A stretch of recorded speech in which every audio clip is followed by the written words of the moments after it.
ascenso a cargos directivos de instituciones educativas y especialistas de educación de UGEL y DREI 2018.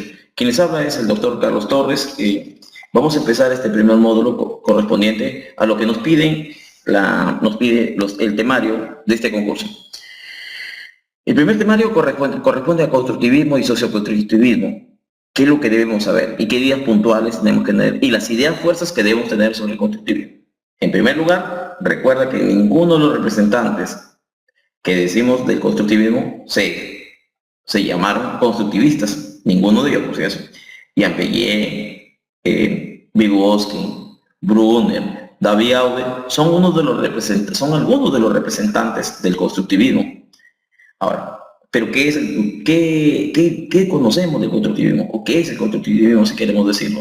Entonces, el constructivismo es una posición compartida por diferentes tendencias de investigación psicológica y educativa. Entre ellas, como hemos dicho, tenemos en cuenta la teoría de Piaget, Vygotsky, Aude, Brunner. Sus ideas y propuestas ilustran esta corriente. Recuerda que ninguno de ellos se llamó constructivista. Para hablar de constructivismo, tenemos que tener una idea. ¿Qué idea fuerza tenemos del constructivismo? No es un solo representante, son varios representantes. Hemos dicho que 4 principales por el momento.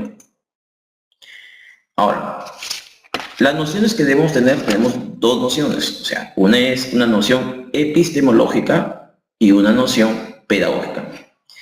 La noción epistemológica, ¿qué nos dice? La teoría es una teoría que intenta explicar cuál es la naturaleza del conocimiento humano.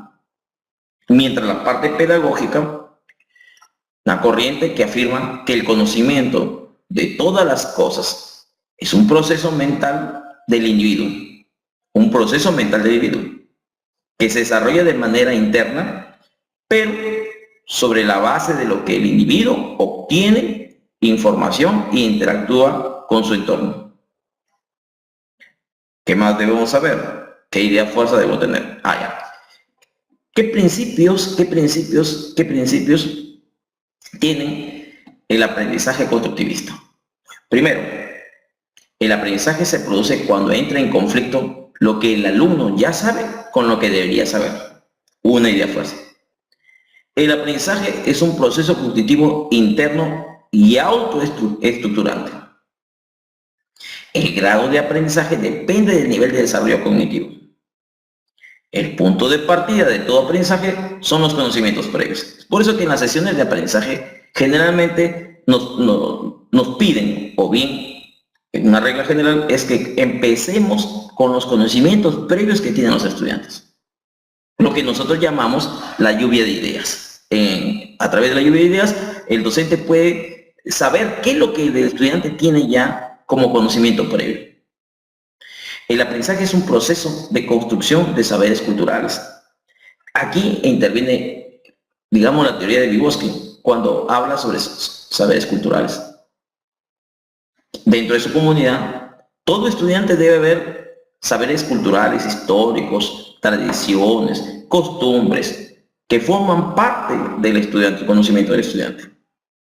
Otra idea fuerza es, el aprendizaje se facilita gracias a la mediación e interacción con nosotros. En la interacción que puede tener entre el mismo docente con sus estudiantes o entre los mismos estudiantes. O sea que el aprendizaje te dice que no es aislado. El aprendizaje se da dentro de un entorno social. El aprendizaje implica un proceso de reorganización interna de los esquemas. Aquí interviene la teoría de Jean Piaget.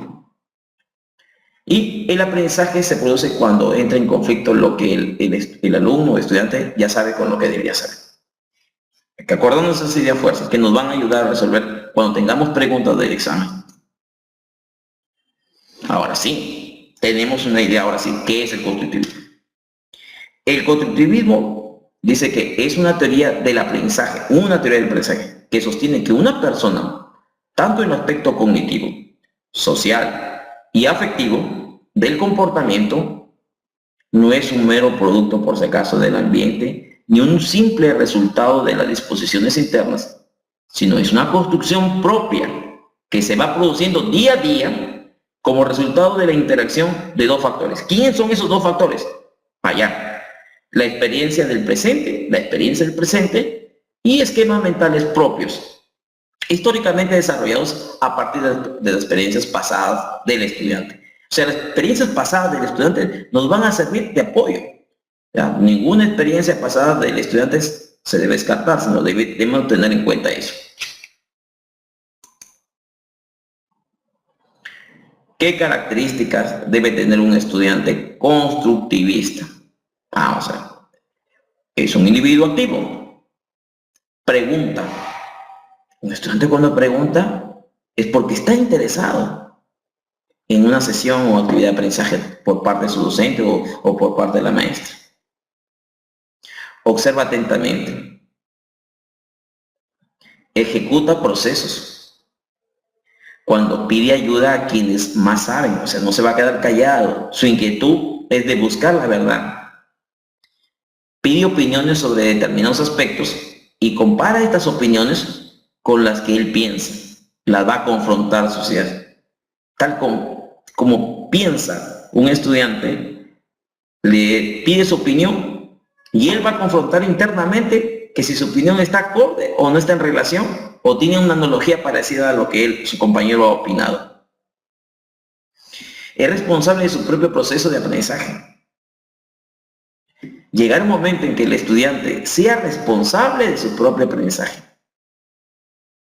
Es lo que debemos desarrollar nosotros los docentes, que no todo lo vamos a impartir, sino que es el propio estudiante que debe desarrollar su propio aprendizaje. El estudiante aprende a través de sus experiencias, a través de la experiencia, la manipulación, la observación. Él va a aprender. Además, contribuye a la clase con sus ideas, con sus opiniones. Recuerda que todo estudiante tiene conocimientos previos, que pueden estar dentro de lo correcto o no pueden estar dentro de lo correcto, pero he ahí el trabajo del docente para poder facilitar ese conocimiento. Contribuye a la clase con sus ideas como ese. Tiene capacidad de investigación y análisis. No se va a quedar con lo que le impartió el docente, sino más bien al contrario. ¿Qué va a hacer? Allá. Si mi profesor me dice, vamos en el área de matemática, que el área del cuadrado es lado al cuadrado, allá. Vamos a ver si es correcto lo que me ha dicho mi profesor. Verificará en los libros textos o verificará a través de páginas de internet. O quizás quiere ir un poquito más. Quiere saber cómo encontrar el volumen de un cilindro. Allá dirá, si mi profesor me ha dicho que es multiplicar pi por radio al cuadrado por la altura, allá. Verificamos si es correcto lo que me ha dicho mi profesor. Aún más, un estudiante que quiere investigar mucho más, se va a la misma fuente y ve y compara si el volumen de un sólido responde de forma cilíndrica, responde a la fórmula que le ha dado su profesor. Contribuye a la clase también, contribuye a la clase con sus ideas. Hemos dicho, tiene la capacidad de investigación y análisis. Se interesa por los objetos de estudio. Se interesa por el objeto de estudio que va en ese momento está impartiendo el docente. Desarrolla una conciencia crítica. No se va a quedar callado. Él va a opinar, él va a tener una conciencia, pero dentro de lo ético. Es capaz de trabajar en forma grupal, desarrollando habilidades sociales. Este estudiante, ojo que este estudiante ya no es aquel que yo solamente quiero sobresalir y yo solamente el que participo, yo solamente hago el trabajo y para mí solamente es la calificación o nota como estábamos acostumbrados. No, al contrario, aquí va a pasar todo lo contrario. Este estudiante va a poder trabajar, puede trabajar en grupo. También va a poder integrarse con facilidad. No va a tener miedo de dar su opinión, sino que él va a estar seguro de poder responder ante una pregunta o ayudar a su grupo, a su equipo de trabajo. Por eso que dice, es capaz de trabajar en forma grupal, desarrollando habilidades sociales.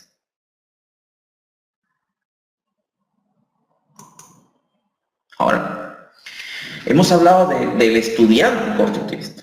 Ahora, ¿cómo es un profesor constructivista? Porque puede ser que el estudiante sea constructivista y el docente no lo sea. Para eso hay características de un profesor constructivista. Usa una terminología cognitiva tal como clasifica, analiza, predice, crea, infiere, deduce, estima, elabora y elabora sobre todo procesos y estrategias de aprendizaje. Investiga acerca de la comprensión de un concepto que tienen los estudiantes antes de compartir con ellos su propia comprensión de estos conceptos. Quiere decir que él indaga cómo el estudiante está pensando o quizás cómo ha definido un concepto, una definición de un término, cómo lo está utilizando. Entonces, por eso dice, investiga acerca de la comprensión de conceptos que tiene el estudiante. ¿Qué concepto tiene el estudiante? ¿Qué concepto tiene el estudiante de la biología? ¿Qué concepto tiene el estudiante? Vamos un poquito más allá todavía. ¿Qué es un mamífero? ¿Quiere ir un poquito más allá? ¿Qué concepto tiene de la corriente libertadora del sur del estudiante? Allá. Entonces, a través de eso, el profesor primero investiga qué conceptos para él volverlos a reformular y quizás ir ayudándolo al estudiante a que corrija quizás esos errores. Recuerden que el error es parte del aprendizaje. El error, recuerden, no castigarse, no, más bien al contrario, el error es parte del aprendizaje. ¿Qué más? Vamos a ver otra idea fuerza. Desafía la indagación haciendo preguntas que necesitan respuestas muy bien reflexionadas y desafía también a que se hagan preguntas entre ellos. Él pide la integración entre grupos, que entre ellos mismos elaboren preguntas, pero preguntas con sentido respecto al tema. Acepta e impulsa la autonomía e iniciativa del alumno. Busca que su estudiante tenga una iniciativa propia para desarrollar su propio aprendizaje. Planifica los contenidos para que el estudiante pueda construirlos. No improvisa, al contrario, lo planifica, hay una planificación antes. Es un mediador que verifica que los conocimientos tengan representación individual, pero también social, para asegurar la integración a una cultura. Ahora, ¿cuál es el rol del docente? Bueno, hemos visto las características. Ahora, vamos a ver cuál es el rol de un docente constructivista. Primero, facilitar el aprendizaje. Él tiene que organizar, planificar qué es lo que va a impartir a sus estudiantes. No busca solamente cuáles son las causas que originan un conflicto, sino soluciona el conflicto. Busca solucionar conflictos entre los estudiantes. No solamente imparte una sesión de aprendizaje, sino es motivador, orientador, estimulador de los conocimientos de sus estudiantes. Es un puente entre el estudiante y el conocimiento. Él es el facilitador, el que va a ayudar al estudiante a que encuentre la verdad. E investiga la comprensión de los conceptos que tienen los estudiantes. Investiga. Lo que llamábamos anteriormente, es un diagnóstico, una prueba de diagnóstico. ¿No? Pero esta vez, este docente va a ver qué conceptos ya tiene formados el estudiante.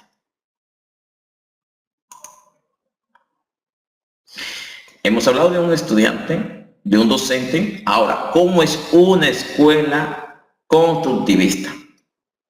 Primero debemos saber cuándo no es constructivista. Una escuela cuando no es constructivista es un lugar donde el experto, el maestro es el que tiene la verdad y la única verdad absoluta. Derrama su conocimiento dentro de los estudiantes, que son agentes pasivos en ese momento. Una escuela que no es constructivista considera a los estudiantes los considera como personas a las cuales se les debe llenar de conocimientos. Pero en cambio, una escuela que no es constructivista, una escuela que sí es constructivista, los estudiantes están ansiosos de involucrarse activamente en un proceso de aprendizaje. Ellos están ansiosos, ellos quieren participar del proceso de aprendizaje. El maestro El maestro como el estudiante piensa en el conocimiento no como hechos inertes para ser memorizados, sino que esos conocimientos les van a servir para aplicarlos en la vida diaria, en su contexto donde él vive. Por eso que dice, no memorizados, sino como una dinámica y siempre cambiante, la visión del mundo en el cual vivimos y la habilidad de estrechar exitosamente y explorar esta visión. Quiere decir que este docente no solamente va a impartir conocimiento, no solamente va a facilitar, sino además el estudiante que tiene, sus estudiantes que tiene a cargo, los va a ayudar a que todo lo que él ha aprendido lo ponga en práctica en su contexto social. Es una escuela constructivista. Entonces, ahora hay que hablar, tenemos que los representantes, ¿quiénes fueron estos representantes que permitieron desarrollar la teoría constructivista? O sea, hay una teoría constructivista que debemos conocer. Uno de ellos es Jean Piaget. Jean Piaget elabora, digamos, esta teoría a base de que hay unos conceptos que vamos a ver con respecto a la asimilación, la acomodación, la adaptación. ¿Qué vienen a ser estos? Para Piaget, el objetivo del desarrollo cognitivo, el objetivo del desarrollo cognitivo del aprendizaje es la adaptación en el medio. Otra idea fuerza es que el ser humano es un ser activo que se adapta al medio mediante los procesos de equilibración.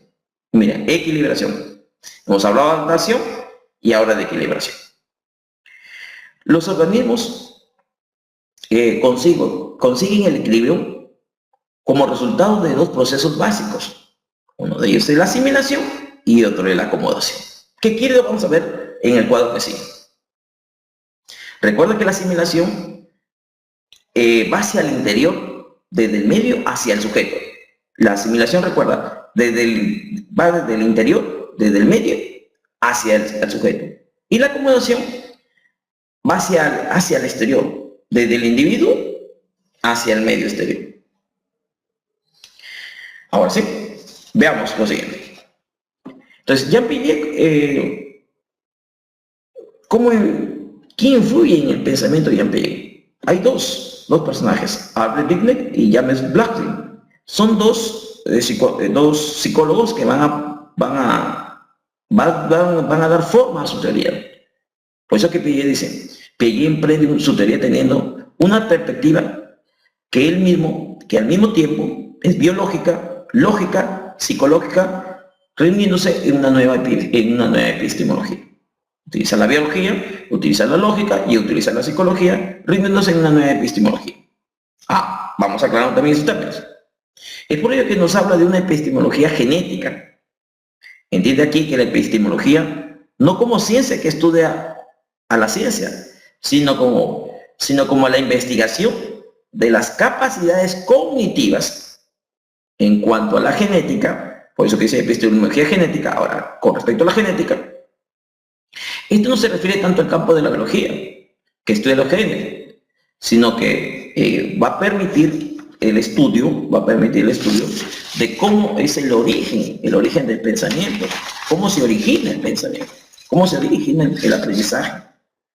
Entonces, teniendo en cuenta estas ideas fuerzas, ahora sí, vamos en la pantalla van a ver un cuadro donde habla de equilibrio, esquemas persistentes, el desequilibrio, la organización, la adaptación, la asimilación y la acomodación. Entonces, cuando decíamos la adaptación, o sea, para Piaget, el objetivo del desarrollo cognitivo del aprendizaje es la adaptación con el medio. ¿Ya? Vuelvo nuevamente, en el equilibrio, ¿cuándo se llega a la equilibración? Dice, el ser humano es un ser activo, que se adapta al medio mediante procesos de equilibración. Constantemente está en equilibrio y desequilibrio. Cuando va a experimentar va a tener una nueva experiencia, hay un desequilibrio que a los esquemas persistentes los va a modificar de tal manera que nuevamente llega a un equilibrio nuevamente. Por eso que dice lo siguiente, miren. La integración de las nuevas experiencias en nuestros esquemas, si lo vemos en la parte derecha del monitor, arriba en la parte, ¿qué te dice? La integración de las nuevas experiencias en nuestros esquemas que ya tiene formado el estudiante, cuando una nueva experiencia choca con nuestros esquemas, se produce un desequilibrio. Ahora, estos tienen que organizarse y a la vez va a haber una organización y una adaptación. Pero cuando estas nuevas experiencias encajan con nuestros esquemas, se mantiene el equilibrio. Cuando encaja con nuestros esquemas, se mantiene el equilibrio. Pero cuando se produce el desequilibrio, cuando no encaja con los esquemas, ¿qué va a pasar? Una organización y una adaptación. Ahora, los organismos consiguen el equilibrio como resultado de dos procesos. Uno de ellos es la asimilación y el otro es la acomodación. Hay un desequilibrio, hay adaptación. Va a pasar la adaptación en la asimilación o la acomodación. Te vuelvo a explicar nuevamente. Los organismos consiguen el equilibrio como resultado de dos procesos básicos de adaptación. La asimilación, uno de ellos es un proceso de adaptación a la asimilación, va hacia el interior, desde el medio hacia el sujeto. Va desde el interior, del medio, hacia el sujeto. Y la acomodación, hacia el exterior, desde el individuo hacia el medio.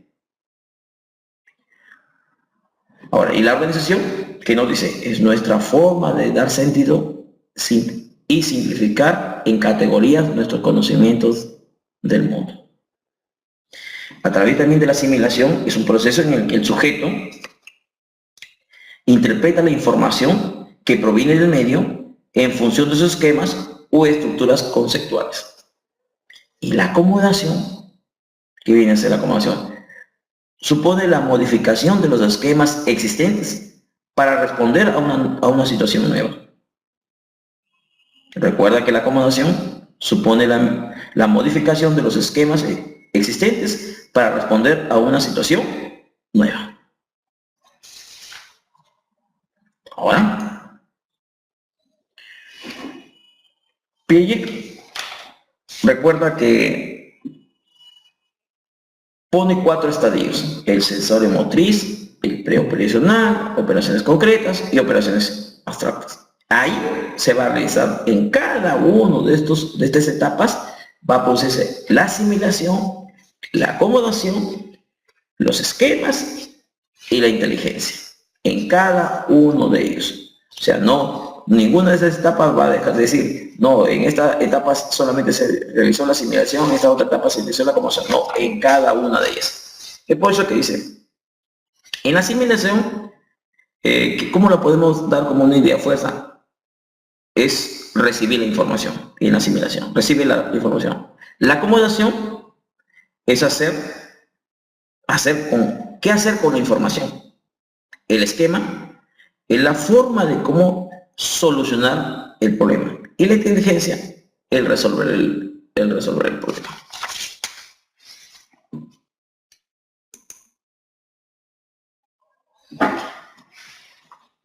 Otro de los, digamos, representantes, uno de los representantes también del constructivismo, no podemos dejar de pasar a David Paul Auber. Surgió en contra de la enseñanza tradicional. Él era todo contrario a la memoria, el memorismo y la acumulación de conocimientos. Y en él también en él el exceso de actividades de aprendizaje por descubrimiento, pensando que por más actividades de actividades que programamos por descubrimiento, vamos a pensar que el estudiante va a aprender mucho más. No, el exceso de actividades de aprendizaje y por descubrimiento, el cual impedía en ocasiones la asimilación de nuevos contenidos. Para David Auber dice, solo habrá aprendizaje significativo cuando lo que se trata de aprender se logra relacionar en forma sustantiva y espontánea y no arbitraria en ese caso el memorismo, con lo que ya conoce quien aprende. Es decir, con aspectos relevantes y persistentes de nuestra estructura cognitiva. Solo habrá aprendizaje significativo cuando lo que se trata de aprender se logra relacionar con formas sustantivas y no arbitrarias con lo que ya conoce quien aprende. Es decir, con aspectos relevantes y persistentes de nuestra estructura cognitiva. Para Ausubel, aprender es sinónimo de comprender e implica una visión del aprendizaje basada en los procesos internos del estudiante o el alumno y no solo con las respuestas externas.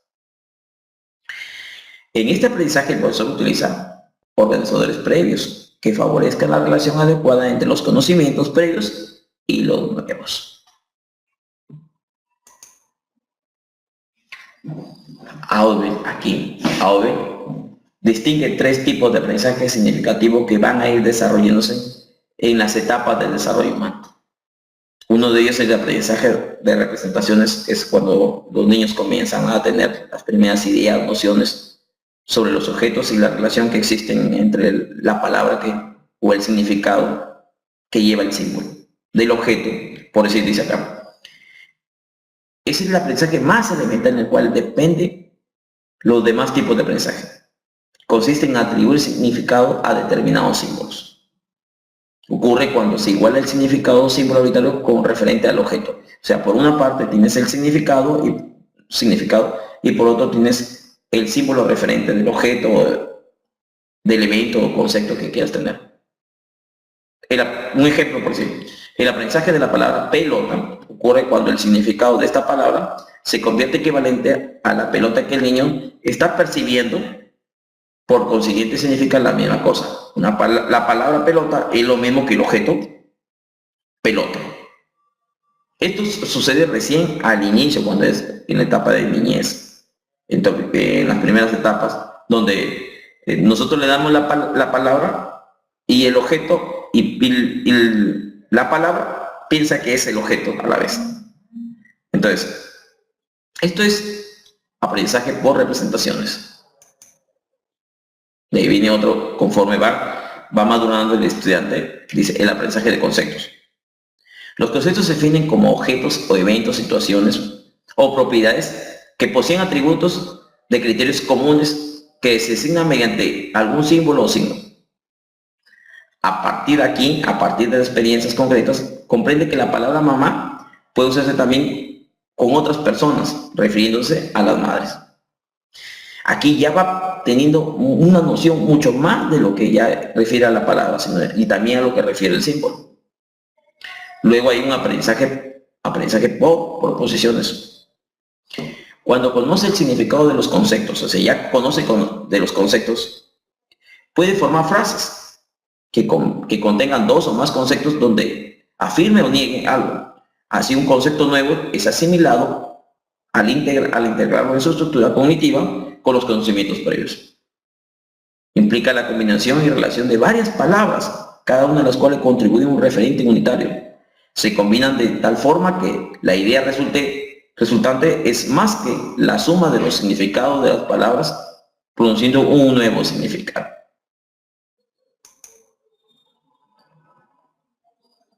Ahora, ¿qué condiciones debe haber para tener un aprendizaje significativo?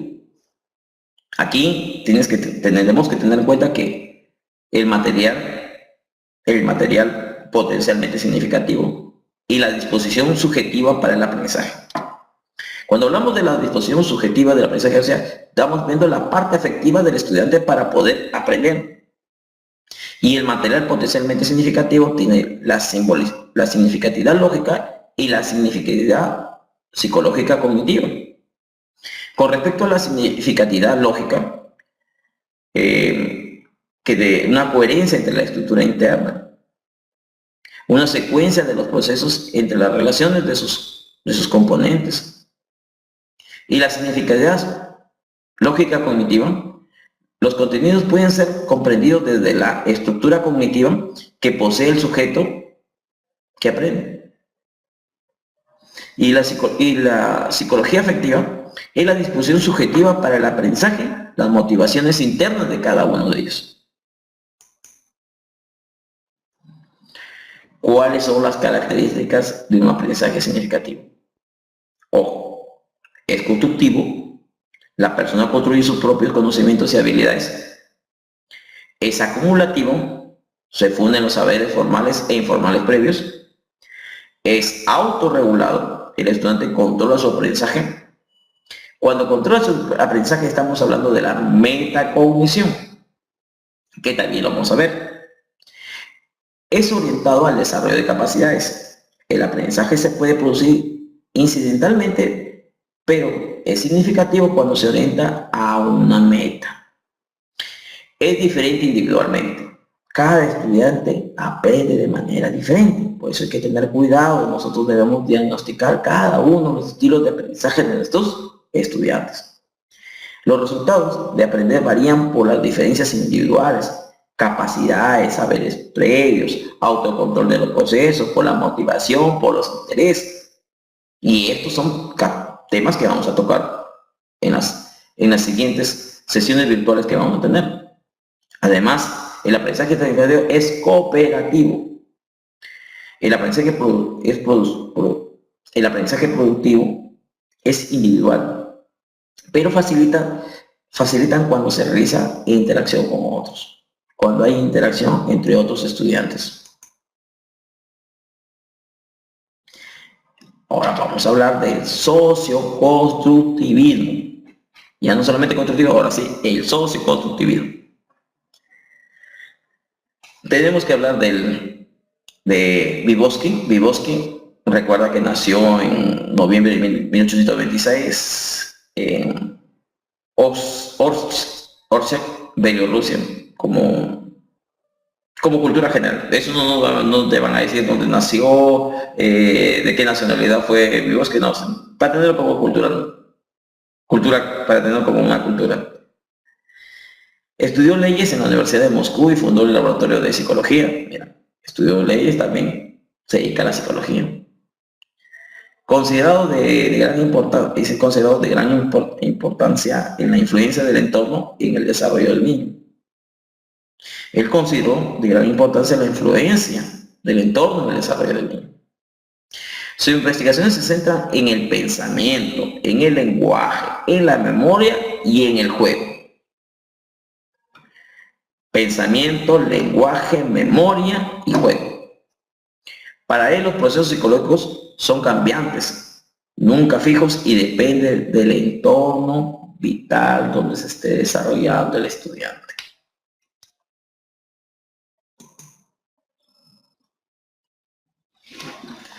Para Vygotsky manifiesta lo siguiente: el individuo es el resultado del proceso histórico social donde el lenguaje desempeña un papel importante. Vygotsky también dice: el conocimiento es el producto de la interacción entre el sujeto y el medio, tanto social como cultural. Los aprendizajes se adquieren primero en un contexto social, pues por eso que el estudiante no puede estar aislado, tiene que estar en un contexto trabajando en equipo, trabajando con el docente. Por eso que dice primero, los aprendizajes se adquieren primero en un contexto social, y después de manera individual se internaliza. Ahora, ¿qué más hagan? Vamos a hablar de unas ideas fuerzas para tener de socioconstructivismo.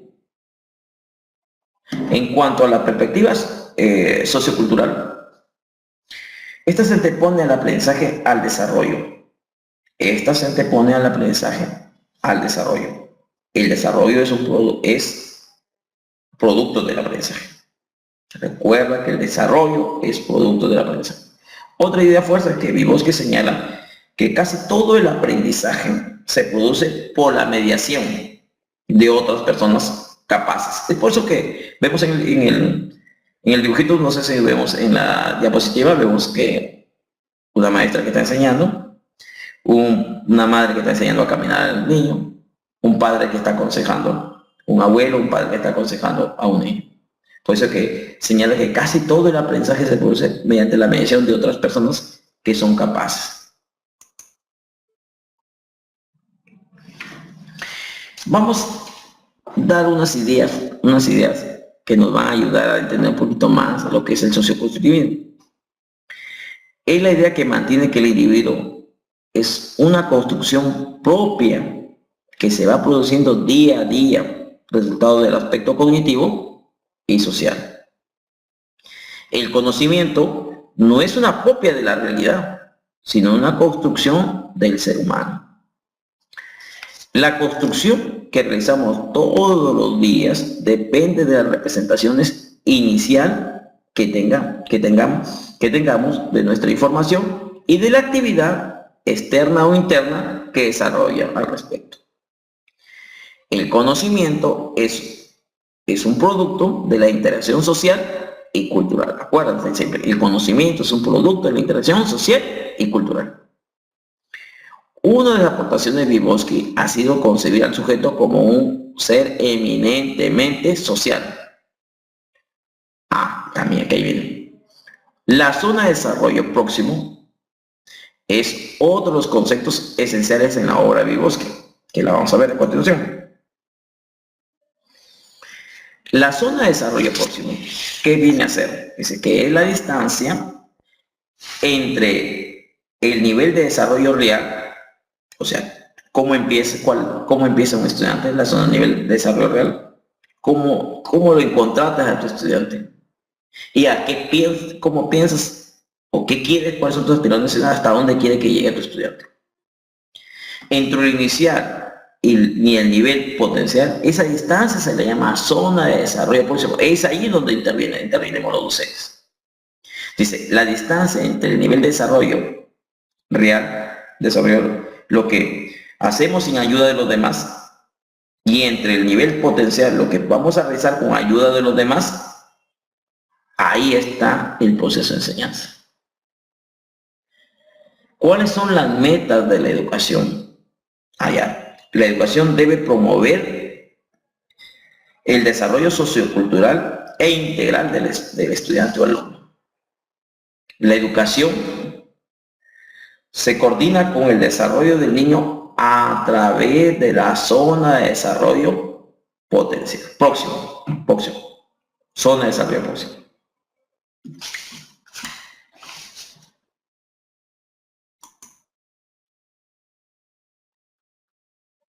El papel del maestro. ¿Cuál es el papel del maestro? Primero, es ser sensible a los avances de los estudiantes. Uno de ellos. Otro, es experto en el dominio de los conocimientos a impartir. Debe ser un experto en los conocimientos que va a impartir. Vamos a ver así, simplemente. ¿Qué más debe ser? Promover continuamente la zona de desarrollo próximo. Si este docente que constantemente está desarrollando la zona de desarrollo próximo, va a tener resultados positivos. Porque de lo que en un momento que su estudiante estaba en un nivel real de desarrollo y lo lleva hacia un nivel potencial, que ya es con la ayuda o la intervención del docente, va a estar siempre motivando al estudiante al aprender.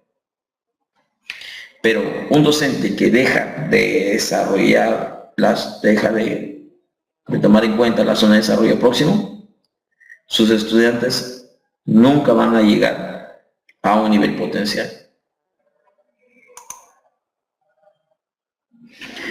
¿Cómo es la concepción del alumno? A medida que el alumno se relaciona con su entorno y tiene una interacción social y cultural, va a ir mejorando su desarrollo psicológico. El alumno construye su conocimiento a partir de su propia experiencia, basándose en conocimientos presentes y pasados todavía.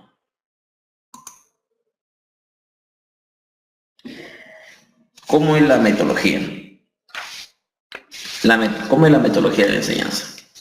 Recuerda que la metodología básica se fundamenta en la creación de zonas de desarrollo próximo con los estudiantes para determinar dominios del conocimiento. Si utilizamos la metodología básica fundamentada en la orientación de la zona de desarrollo próximo con los alumnos para determinar dominios del conocimiento. El interés del profesor cognitivo es trasladar al educando de los niveles inferiores a los niveles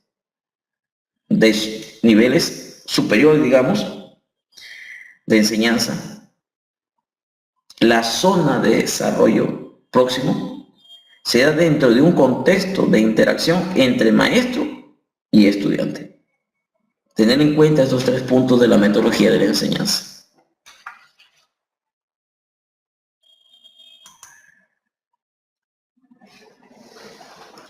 El maestro dirige y promueve un amplio contexto de apoyo, mientras que el educando debe ser activo y mantener un alto nivel de involucramiento en las tareas. Cuando el alumno llega a ser más hábil, el maestro cede las responsabilidades modelando la conducta apropiada y ocasionalmente guía al estudiante. Cuando él ya llegó a un nivel de que él por sí solo puede realizar una tarea. Por eso que dice, cuando el alumno llegó a ser más hábil, el maestro cede responsabilidades modelando la conducta apropiada y ocasionalmente guía ya al estudiante.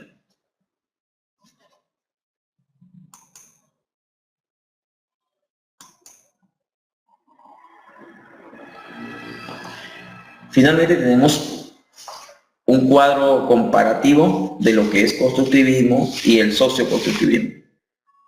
En el constructivismo, el centro del trabajo es el estudiante, ante sí mismo, generando procesos de producción de sentido y que dé sentido en su aprendizaje.